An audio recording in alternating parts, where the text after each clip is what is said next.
ایک بزرگ گزرے شاہ بقی الدین ابن مخلد، فرماتے میری 19 سال عمر تھی، میں نیشا پور میں پڑھا کرتا تھا، میرے اندر علم کا بڑا ذوق تھا۔ ایک استاذ کے پاس جب میں پڑھنے گیا تو میرے استاد مجھے فرمانے لگے کہ بیٹے تیرا ظرف بڑا ہے اور میرا علم چھوٹا ہے، تو کسی بڑے عالم کے پاس جا۔ میں نے استاد سے کہا کہاں جاؤں؟ تو کہنے لگے اگر ہو سکے نا تو بغداد شریف چلا جا، امام احمد بن حنبل کی بارگاہ میں حاضری دے، وہ حدیث کے حافظ ہیں۔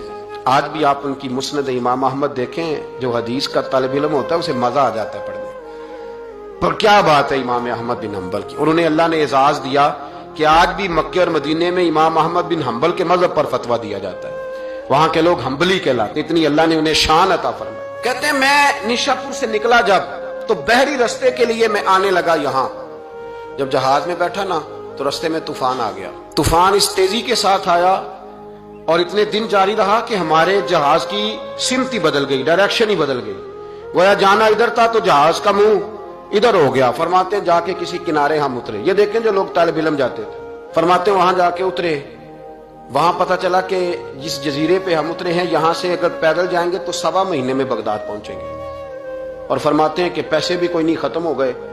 اب میں وہاں سے اترا پتے کھاتا، 1.25 مہینہ لگا اور میں بغداد شریف پہنچا، اور جب پوری جدوجہد کر کے وہاں پہنچ گیا نا تو پتہ چلا کہ امام احمد بن حنبل کا تو مدرسہ ہی بند ہو گیا، ان کے تو جمعہ پڑھانے پہ پابندی لگ گئی ہے، وقت کا بادشاہ ناراض ہو گیا، اس کا مطلب ہے وہ بھی سیاسی باتیں کرتے ہوں گے، ناراض ہو گیا، اس نے پکڑ کے آپ کو جیل میں ڈال دیا۔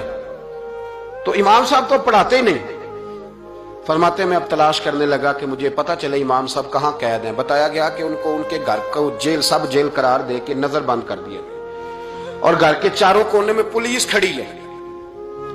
امام احمد بن حنبل رحمۃ اللہ تعالی علیہ کے وہ شاگرد شاہ بقی الدین صاحب فرماتے ہیں کہ میں جب وہاں پہنچ گیا، وہاں پہنچ کر کے میں نے لوگوں سے کہا کہ تم نا قریب نہ جانا، بس مجھے بتا دینا کہ امام صاحب کا گھر کہاں ہے۔ تو کہتے ہیں ایک شخص نے مجھے کہا کہ میں انگلی کا اشارہ نہیں کروں گا، آنکھ کا اشارہ کروں گا، کیونکہ حالات بڑے خراب ہیں۔ کہتے ہیں اس نے آنکھ کے اشارے سے بتایا کہ وہ سامنا گیٹ امام صاحب کا ہے۔ کہتے ہیں میں واپس آ گیا، اب ساری رات سوچتا رہا کہ امام صاحب کے گھر تعلیم حاصل کرنے کیسے جانا ہے۔ فرماتے ہیں پھر مجھے ایک تجویز سمجھ میں آئی۔ صبح جب میں نے اٹھا تو میں نے سر سے پگڑی اتاری، اپنے بالوں میں ہاتھ ڈال کے بال بکھیر دیے، چاروں جانب بکھر گئے، زلفیں رکھی ہوئی تھی۔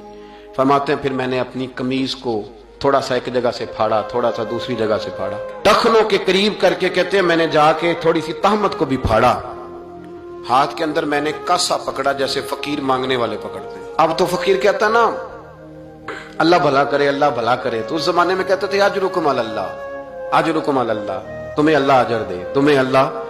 کہتے ہیں یہ وظیفہ میں نے اچھی طرح پکایا، نظریں میں نے جھکا لی، پھٹے پرانے کپڑے پہن کے نا تو بغداد کی گلیوں میں، بغداد کی گلیوں میں تیری تلاش میں پھرا میں جنگل، پہاڑ اور دشت میں۔ کہتے ہیں بغداد کی گلیوں میں کبھی ادھر کبھی ادھر، میں نہ وہ لیے نہ کاسا، میں گھوم رہا ہوں پھر رہا ہوں، تینوں لب دیا آپ گواچے۔ کہتے ہیں میں ڈھونڈتا پھر رہا ہوں مجنو بن کے وچ بازاراں، کدی ککھاں وانگ رلائے، کدی کہایا کنبا سارا، سر نیزے اتے چڑھائے، آزم یار مناؤن دی خاطر اساں کی پیس وٹائے۔ فرماتے ہیں کہ وہ کاسا لیے تو میں نکلا، سپاہی کھڑے تھے، ان سے بھی میں نے کہا اجرکم علی اللہ۔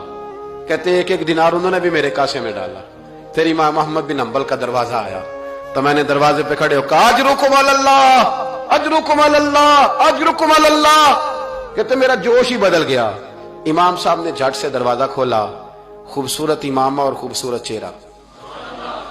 کہتے ہیں ان کا چہرہ دیکھا تو میرے آنسو ہی بہہ گئے، اور امام صاحب نے جب ایک دینار میرے پیالے میں ڈالا تو میں رو پڑا۔ میں نے کہا بغداد کے بادشاہ اور میرے محبوب کے علم کے وارث، میں بھیک مانگنے نہیں آیا، میں تو رسول اللہ کی حدیث سننے آیا ہوں۔ مجھے نہ آپ نے خیرات نہیں دینی، بس مجھے ایک حدیث میرے نبی پاک کی روز پڑھا دیا کریں، ایک حدیث، ایک حدیث۔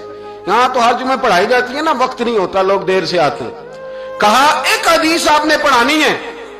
شاہ بقی الدین صاحب کہتے ہیں امام صاحب نے میرا چہرہ دیکھا تو خوشی سے کھل اٹھے، فرمانے لگے تو کیسے آئے گا؟ کہا حضور بھکاری بن کے میں خیرات مانگنے آؤں گا، یہ بھی تو خیرات ہی ہے نا، مصطفیٰ کریم کے نام کی خیرات مانگنا۔ حضور آپ نے ایک حدیث پڑھانی ہے، سنیں۔